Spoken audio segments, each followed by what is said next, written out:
We're still talking about chili farming right here, and right here with Arthur, who is the owner of Lad Mix Farm.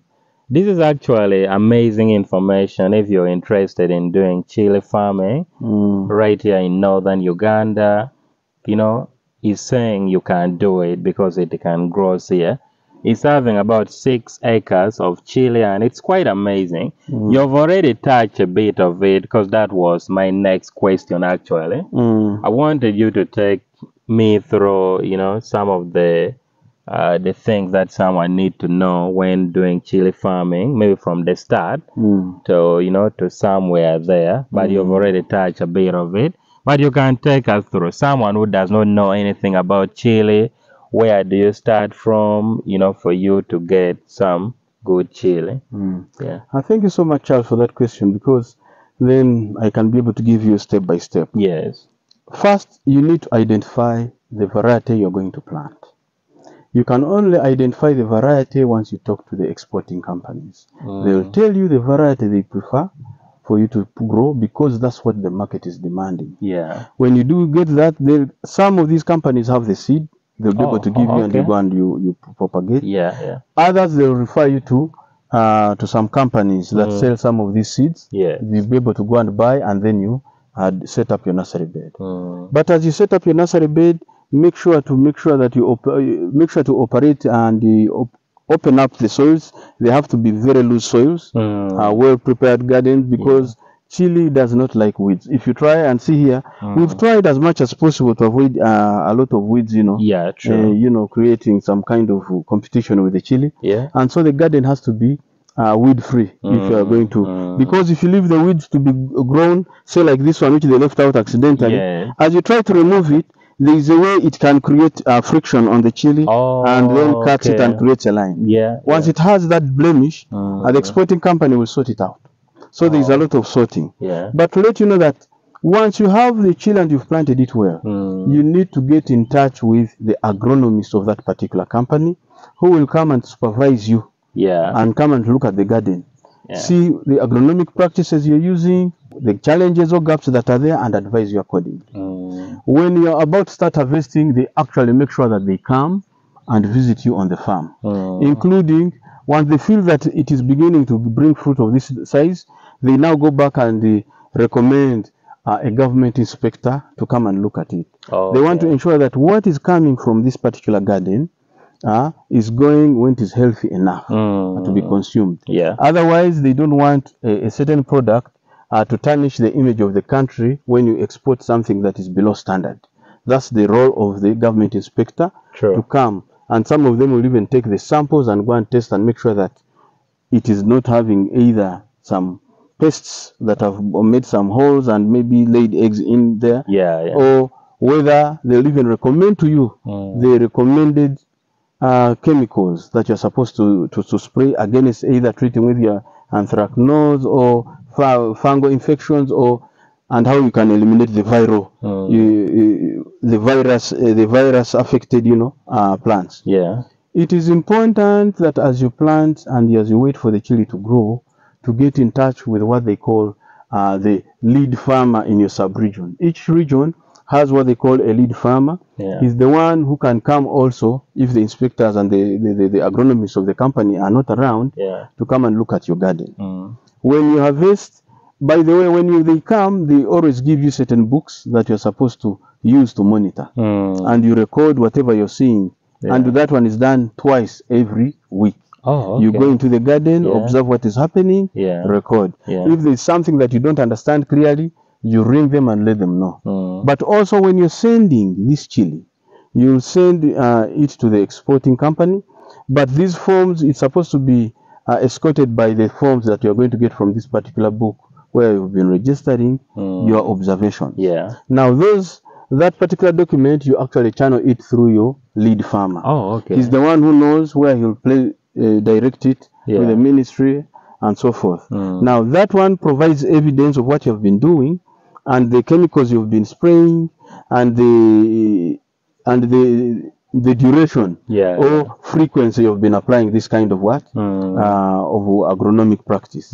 And so when they look at the fruit, they'll compare with the notes that you have and be able to determine how. So even if they go and do the tests, and if you're doing things right, they'll come and say, okay, it's corresponding with what you have actually written in what? In this particular form. Yes, yes. But very important also, remember we have some challenges also when it comes to this, especially when you send to some of these companies. Remember, you may get overwhelmed at some point with the product, and maybe all the exporting companies that you had interaction with either have taken sufficient volumes from you, but you still have some balance, and this time you want to get in touch with any other person who would want to take it. Yeah. But some of those ones you've not had an understanding with from the beginning have a tendency of ripping people off. When you give them a product, they will either under declare and say, out of 500 kilograms, they've been able to harvest, to sort out 100, and they say the 400 were rejected, which may not be the case.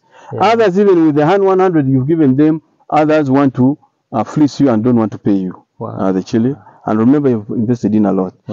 If you've not gone through your lead farmer, and who is getting in touch with these unscrupulous companies, not so many, there are a few, but they're there. Yeah. Then you end up losing. But if you have used the lead farmer, you're safeguarded, because he'll be able to what? To shield you. He'll be able to report to the board that supervises these exporting companies, and they'll hold that company to respond and pay you up. Yeah. There are many chances that many people will reach you on phone, on WhatsApp, and they want you, and they'll even send you some deposit, and then you just tell you put it in the bus, and if you're so quick to do it, you may not see the balance, and they'll rip you off. So that's it's another advisable you go through your lead farmer. Exactly. And before you proceed, let me ask, who is the lead farmer of northern Uganda? The lead farmer of northern Uganda is based in Layoo sub-region. Oh, okay. And he's called Mr. Patrick. Yeah. And he'll always move and supervise your garden wherever you are. Oh, okay. And see how you're conducting. Actually, even when you're doing the harvesting, the lead farmer is supposed to be there. Oh, okay. And observe that what you're harvesting, because remember, when you send these forms to him, he has to append his signature. Yeah. And he wants to append a signature on a crop that is sure. Yeah. That is of the standard. Yes. Okay? Yes. And so it's important that it is to the advantage of the farmer to make sure that you interact well with the agronomist of the company, with the government inspectors, with your regional lead farmer, before you can engage with the exporter. Yeah. Because then you'll have their backup. Oh, okay. Yes, please. Wow, that's a very important information that someone has actually to know. So, meaning chili farming is a little different. There are actually certain procedures you have to follow. There are certain things you have to put in place. Yes. And that's really important to actually know. Just to alert you also. Yeah. Just to give you examples. There are ways in which sometimes this chili is genuinely rejected by the exporter. Oh, okay. He might tell you that I want green chili. Yes. Yes, you choose green chili, but some of these chilies you find that if you've taken more than 2 weeks before harvesting, it's getting hardened, it's getting more or less, trying to ripen. Yeah. Once you see it turning more green, and before it turns red, then you just know that that particular chili is too mature. And there are those, you see like this one, yes, it's turning red, but it first gets black, dark a little bit before.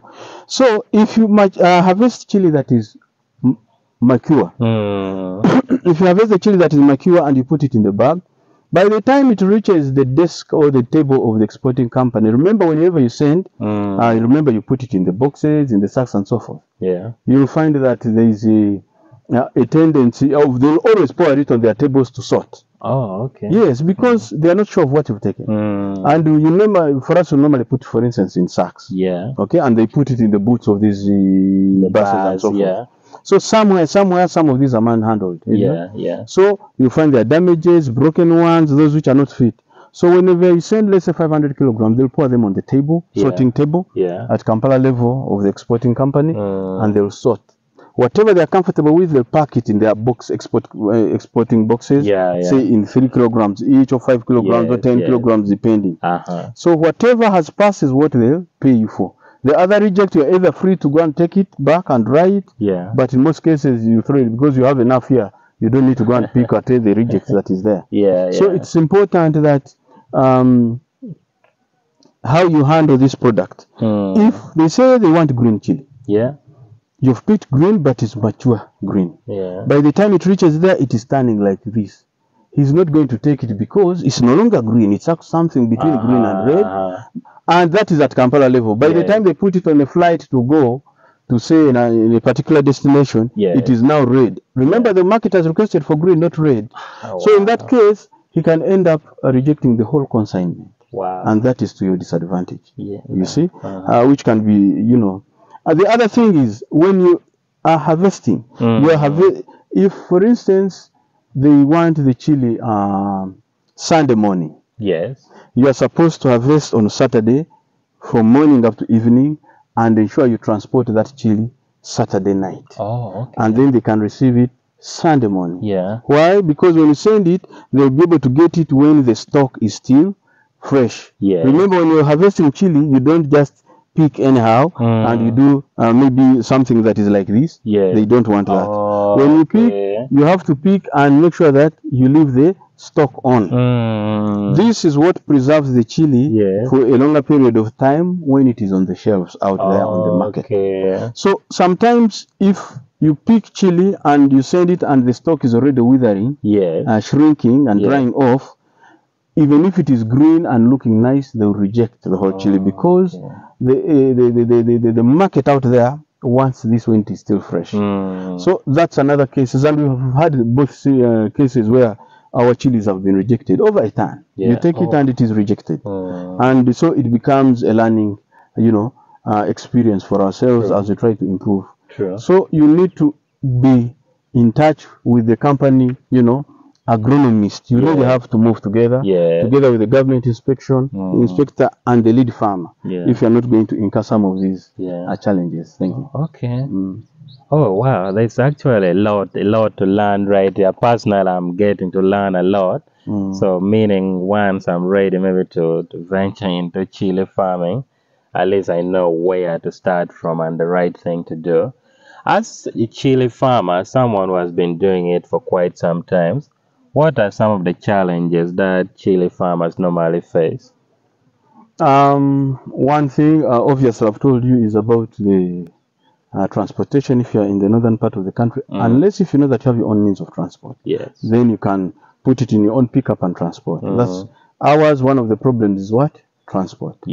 And the other one is handling.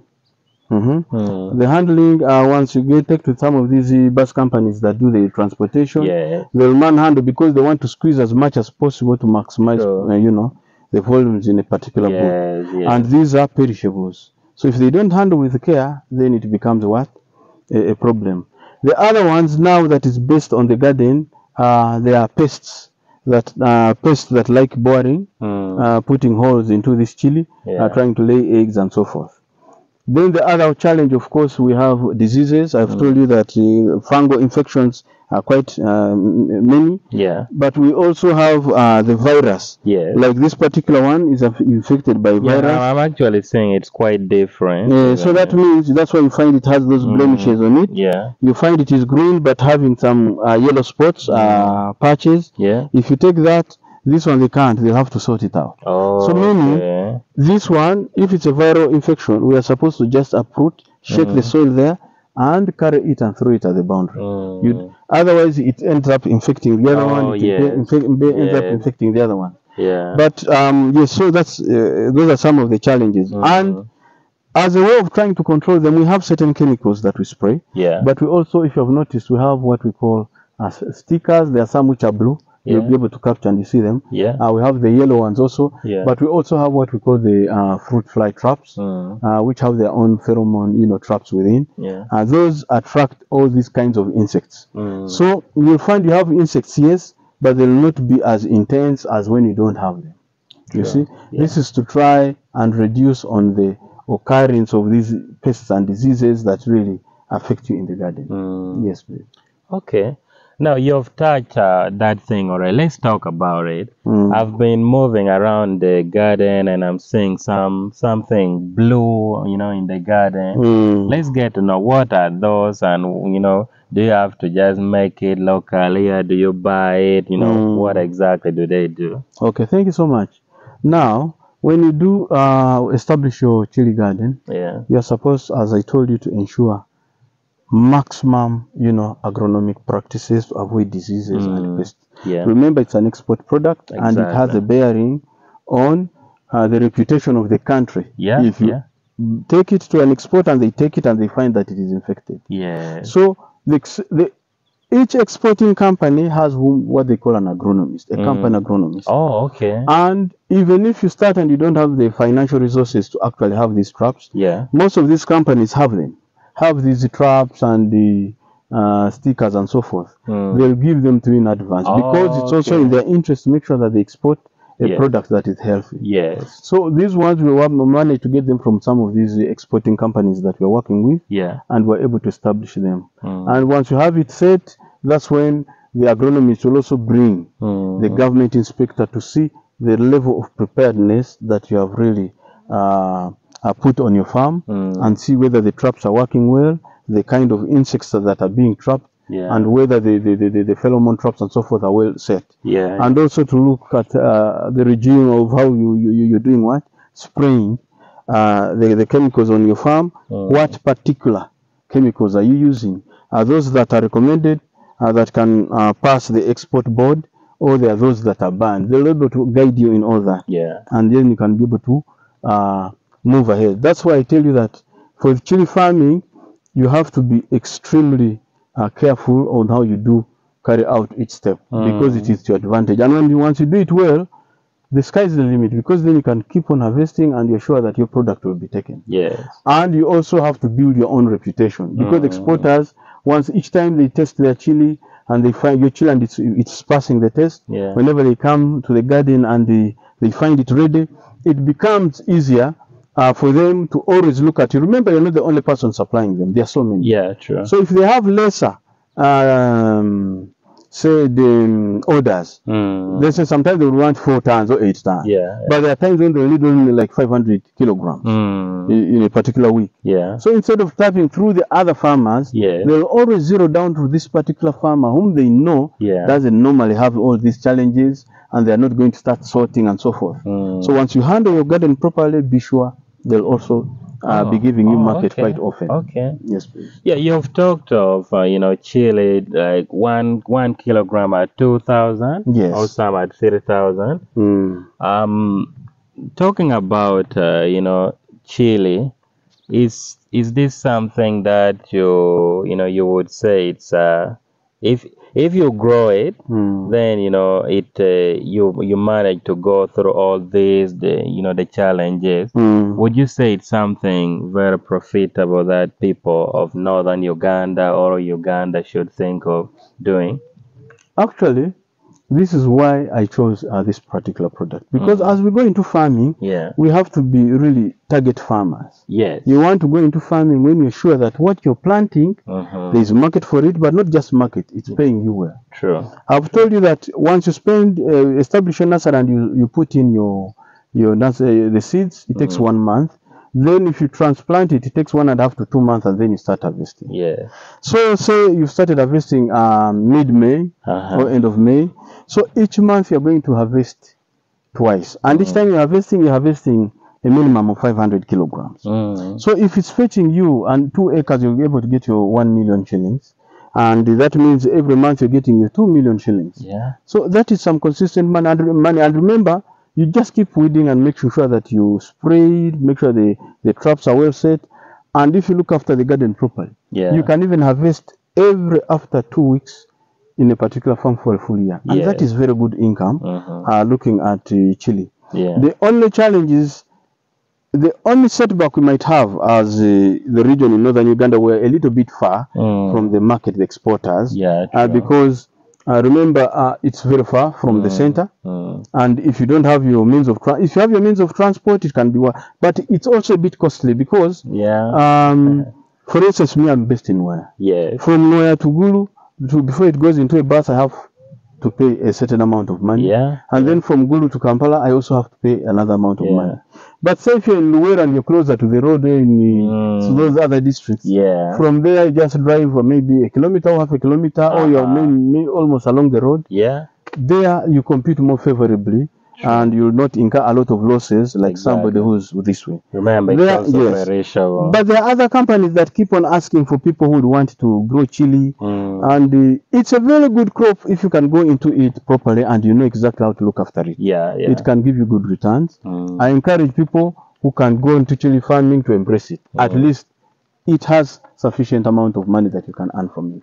Wow, that is amazing. Then lastly, someone who is thinking of doing chili right here in northern Uganda, what would be your last word to them, or what exactly do they need to know, your advice to them? Okay, just to let them know that chili is a crop that you need to give attention right from the word go. From the time you establish the nursery bed, it has a specific way you make sure that you make sure that the seedlings, the seeds that you put there are not going to be eaten by some of those ones and so forth. But when you shift it and you ensure that there are no weeds in your garden, I can assure you it's a crop that can give you, if you look at the chilies that we have, you'll be able to capture some of them. You find they're very big, healthy, and green. Very, very, very shiny and attractive. So this is what sells in the market. And that's why I'm telling you, let's embrace chili farming. But as you do it, go about it the proper way. Start with the market and you will not go wrong.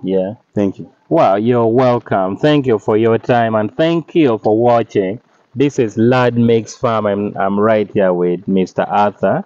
If you are thinking of doing chili farming in northern Uganda, it's actually something you should probably think of. And Mr. Arthur is having a YouTube channel. It's called Lad Makes Farm, where you can get all the details about chili here. And then there's quite a lot he's doing. What pineapple, goats farming, and quite a lot. So my name is Layoo Charles, and this is the Ugandan farmer. We're bringing to you stories of Ugandan who are into farming. Subscribe to this channel, and of course, I'll see you in our next video. Thank you.